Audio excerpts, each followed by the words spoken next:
도대체 챗 GPT가 뭔가요? 하는 것은 금지한다. 변호사 시험을 보게 되면 역시 합격할 거다. 검색 엔진을 위협할 수 있다. 네. 오히려 챗 GPT 같은 게 훨씬 더 편할 수도 있거든요. 그는 음성이 섹시하고 부드러워서 주관적이죠.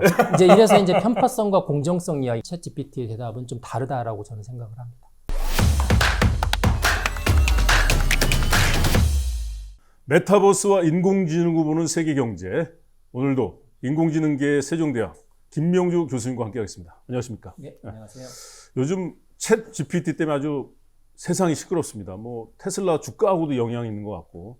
도대체 챗 GPT가 뭔가요? 네, 챗 GPT는 이제 다르게 표현하면 사람 대신에 사람처럼 말을 잘하는 자연어를 생성하는 인공지능이다. 이렇게 보시면 될 것 같은데요.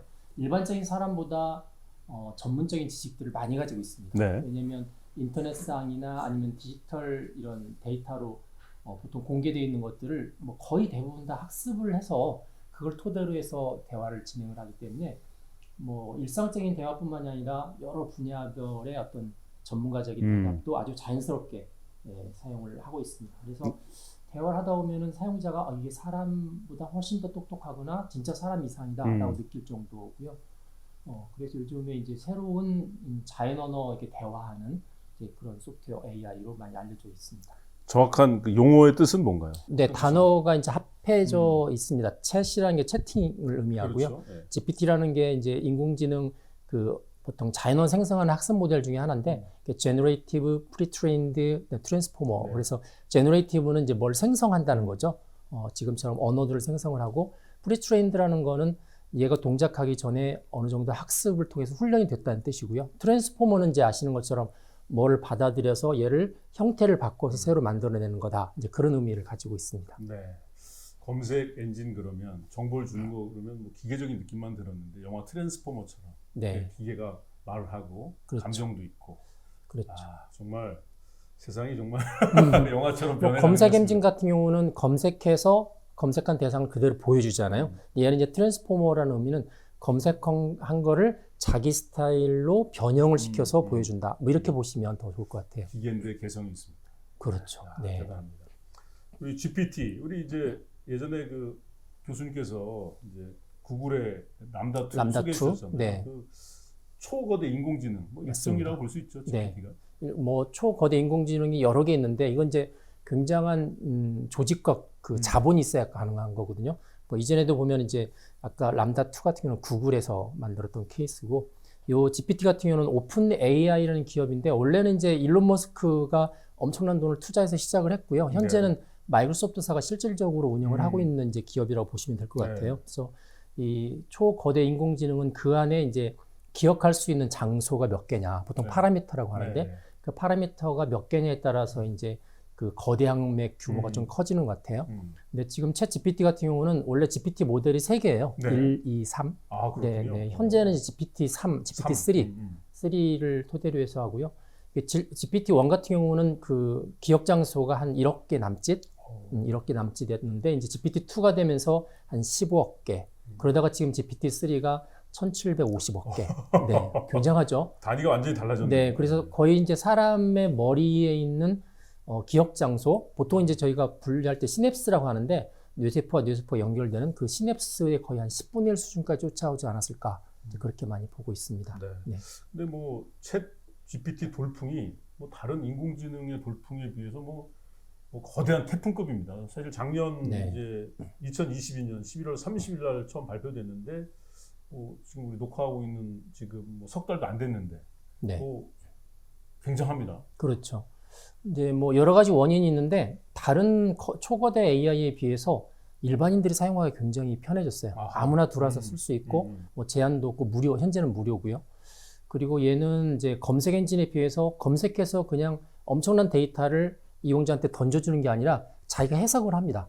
해석을 해서 예를 들어서 뭐 어떤 거에 대해서 설명해줘 그러면은 그거와 관련된 것을 검색하는 게 아니라 그걸 검색을 토대로 한 새로운 정보를 생성해서 주기 때문에 이제 학생들 같은 경우는 어떤 경우에 좋냐면요, 이제 장문할 때 이제 숙제가 어떤 주제에 관한 장문 숙제가 나오면 그걸 이제 챗 GPT한테 물어보면은 뭐 3페이지, 4페이지 엄청나게 많은 이제 내용들을 전문적으로 만들어 주는 거죠. 그래서 이런 부분들이 굉장히 큰 돌풍을 일으키고 있고 일반인들도 많이 쓸 수 있다는 그런 부분들도 가지고 근데 있습니다. 이제 뭐 학생들에게 좋은 거는 이제 가르치는 분들한테 안 좋을 수가 있잖아요. 그렇죠. 그래서 학생들의 숙제가 이제 챗 GPT를 이용하는 것 때문에 문제가 되니까 미국의 많은 고등학교들이 챗 GPT를 이용한 숙제는 이제 하는 것은 금지한다라고 했는데 이제 문제는 이게 챗 GPT를 이용해서 했는지 안 했는지를 선생님들이 파악하기 힘든 거예요. 그렇죠. 네, 이제 그게 가장 큰 문제라고 볼 수 있는 거죠. 뭐 장문 실력도 있고 또 그게 네. 그냥 단순히 그 뭐 네이버나 구글 보고서 이렇게 베끼는 게 아니라 네, 새롭게 생성이 되니까 네, 네. 어떻게 알겠습니까? 신이 아닌다. 네, 네. 본인이 고백하기 전에는. 네, 맞습니다. 뭐 논문 같은 경우도 사실은 문제가 될 것 같네요. 네, 논문도 최근에는 이제 의학 쪽 논문들은 연구자들이 논문을 하면서 이제 챗 GPT의 도움을 얻는데 좀 양심적으로 이제 이걸 감추지 않고 공동 저자에게 명시를 하는 경우가 요즘 나오기 시작을 했어요. 공동 저자로 나오기 시작하니까 그러면은 AI가 저자가 되는 거잖아요. 그렇죠. 이제 그거에 대한 좀 시비가 있어서 최근에 이제 방송 전 한 며칠 전에는 그 유명한 이제 네이처지라는 전 세계적으로 굉장히 석학들이 많이 쓰는 논문도 있죠. 거기에서 챗 GPT가 공동 저자로 들어가는 것은 허용하지 않는다라고 이제 가이드라인을 발표했고, 챗 GPT를 활용하는 것은 뭐 금지할 수 없지만 활용할 경우도 활용했다는 걸 밝혀라. 그렇죠. 밝히고 아니면 표절이 되니까. 그렇죠. 그리고 나서 걔를 공동 저자로는 인정할 수 없다. 이렇게 이야기하는 거죠. 뭐 크게 보면은 저작자를 AI로 인정하지 못하겠다 하는 거랑 이제 맥을 같이 합니다. 예. 네. 앞으로 이제 그 논문 표절도 훨씬 이제 어려워지겠네요. 그렇죠. 검사하는 것도. 맞습니다. 그래서 논문 본인이 챗 GPT를 썼다고 이야기하기 전에는 사실 찾아내기 힘들고요. 사실은 이제 그 챗 GPT를 이용해서 이게 쓴 논문인지 글인지를 찾아내기 위한 연구가 있어요. 뭐 스탠포드 대학도 찾아낼 수 있다. 왜냐하면 챗 GPT가 문장을 만들 때 특성이 있기 때문에 그 특성을 가지고 찾아낼 수 있다고 해서 이제 연구를 하고는 있지만, 그러나 이제 원하는 만큼 찾아내지는 못하고 있는 게 실정이죠. 네. 네. 변호사, 의사, 뭐 대표적인 전문 지식이 필요한 그렇죠. 집단인데 네. 뭐 챗 GPT의 수준이라면 뭐 못할 것도 없겠네요. 그렇죠. 이전에 보면 IBM 왓슨 같은 경우는 아예 그 의사들이 배우는 뭐 교과서부터 시작해서 진료까지 학습을 해서 인공지능 의사로 활동을 했는데, 우리나라에도 이제 닥터 앤서 같은 경우가 있고요.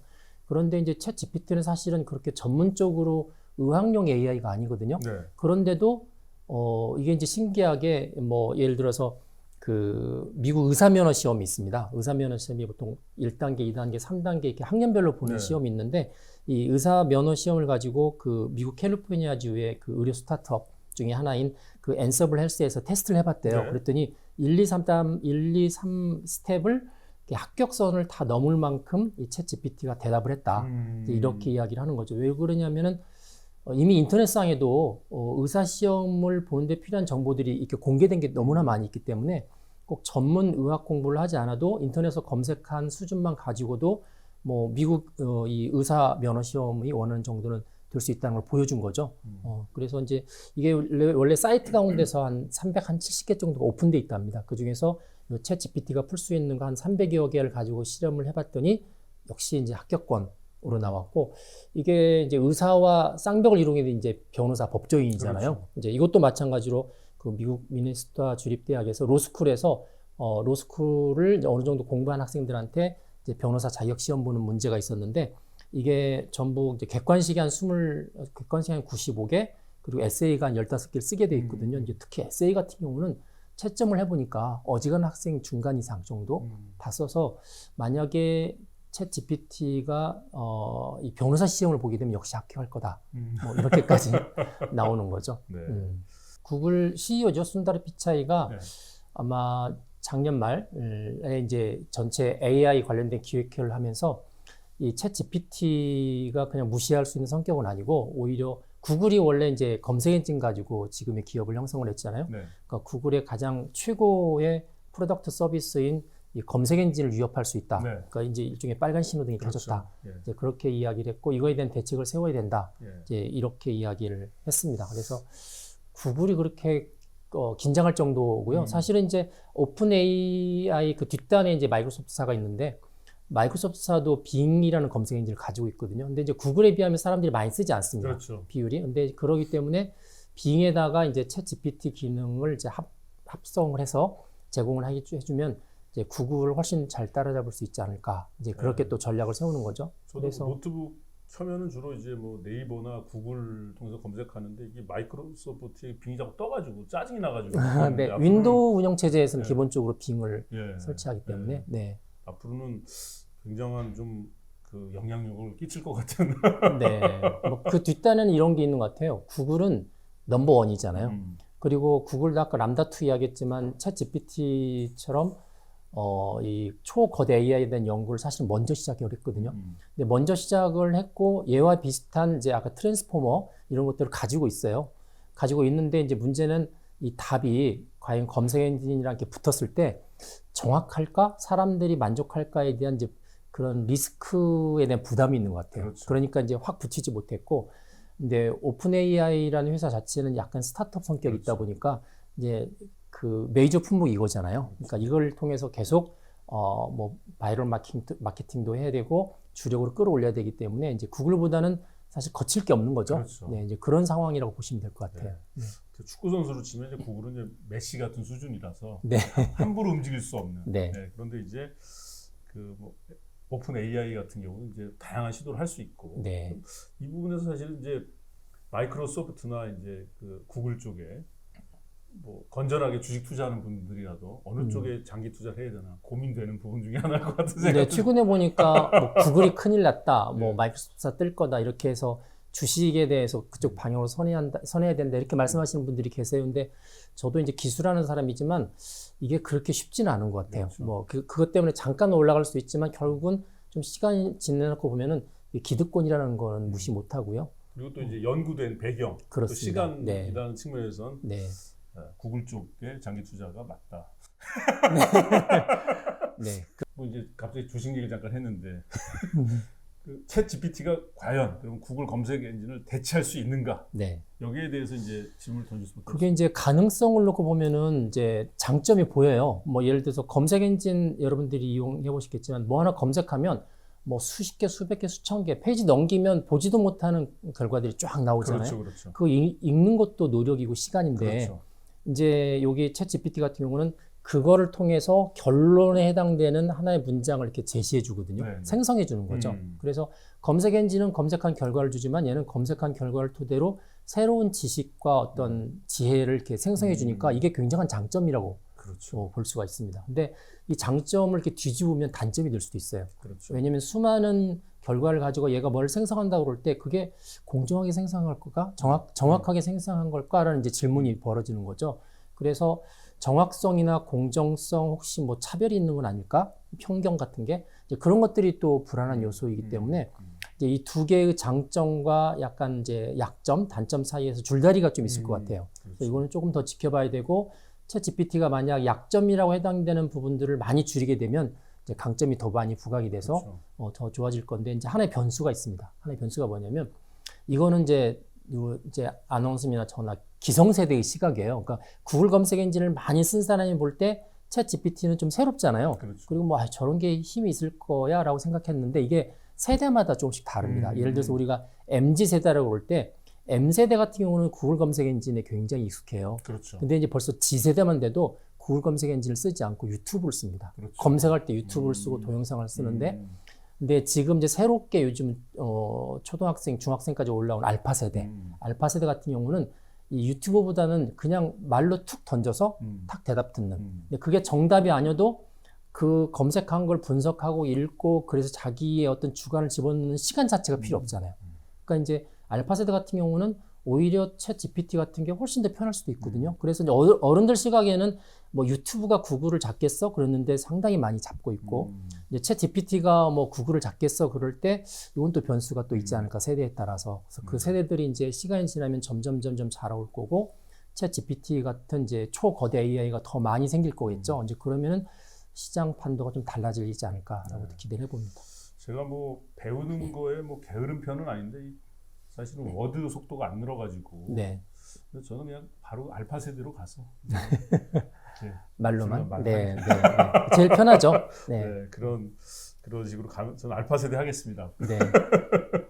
대화를 할 수 있고 네. 또 그리고 이제 또 자기만의 그런 어떻게 오피니언을 얘기해서 사실은 우리 주변에 보면 선택 장애 있는 분들이 꽤 많거든요. 네. 그런 분들한테는 편하죠. 네, 굉장히 뭐 어필할 것 같고 네. 그래서 저도 궁금한 건 우리 파보세에 대해서는 네. 뭐라고 했는지 저도 궁금했습니다. 네, 네. 그래서 네. 이번 호 이제 준비하면서 사실은 전 세계를 강타한 세계 경제 유튜브인데 말이죠. 이제 저희 파보세 같은 경우는 이렇게 주로 이제 문답식으로 진행을 하잖아요. 네, 네.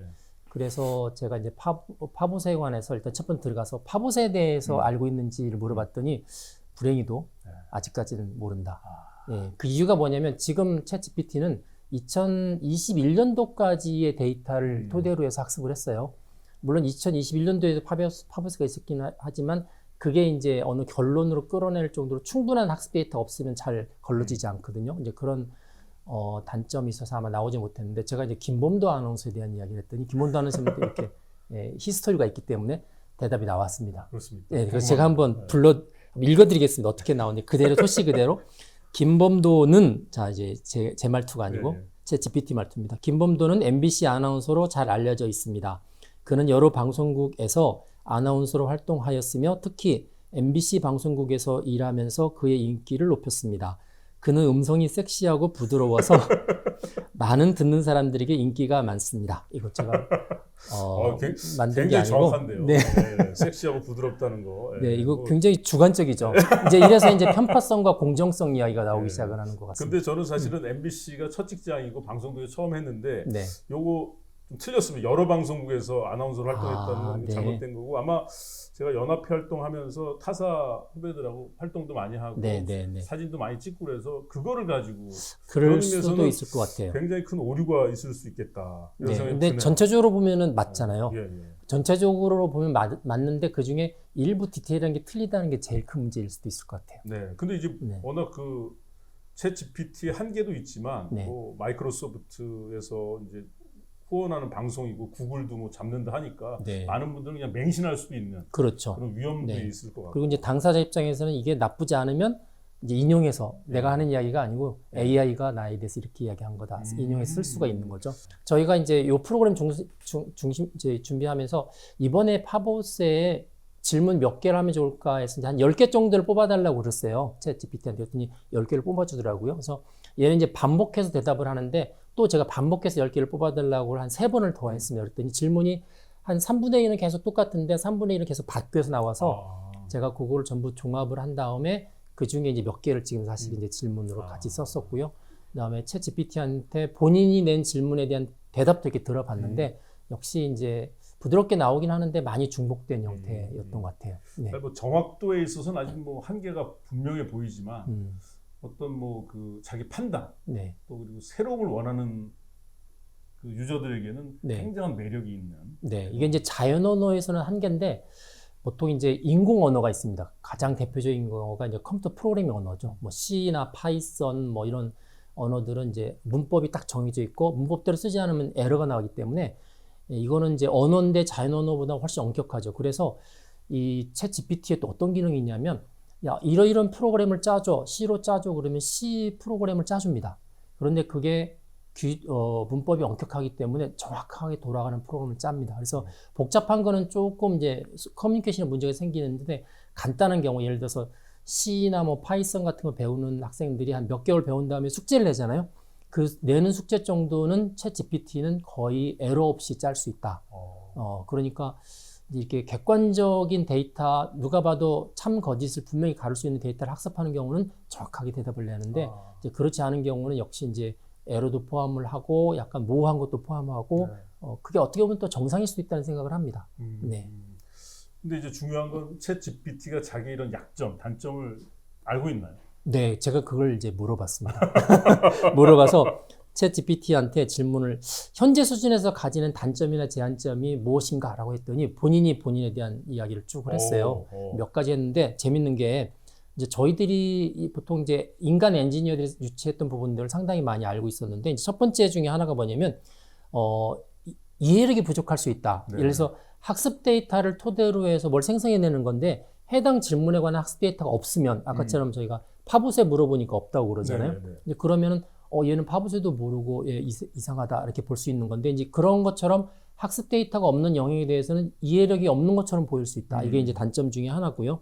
이제 두 번째는 상황 파악을 잘 못할 수 있다. 그냥 단어들이나 문장들을 쭉 종합해서 내는 거기 때문에 그 문장들의 상황들을 우리들은 이제 감안해서 이게 좋은 상황인지 나쁜 상황인지에 따라서 쓰는 말이다 이렇게 파악하는데 이제 그런 건 아직까지는 좀 못하고 있다. 아직까지 이제 눈치가 없는 상황. 그렇죠. 상황 파악이나 뭐 의미 추출, 보통 이제 컨텍스트라고 하는데 문장과 문장 사이의 의미까지는 하지만 그게 뒷단에 숨겨져 있는 감정적인, 감성적인 것까지는 아직은 파악할 수 없고 또 일관성이 부족할 수 있다는 건데 또 똑같은 질문을 해도 이게 매번 답이 달라지거든요. 근데 답이 달라질 때 내는 답이 똑같지 않을 수 있다는 것이 남이 올 때는 이제 일관성 없게 답을 안 해? 라고 생각할 수 있는 거죠. 이건 또 같은 사람한테 같은 질문을 해도 아침하고 저녁하고 답이 달라질 수 있잖아요.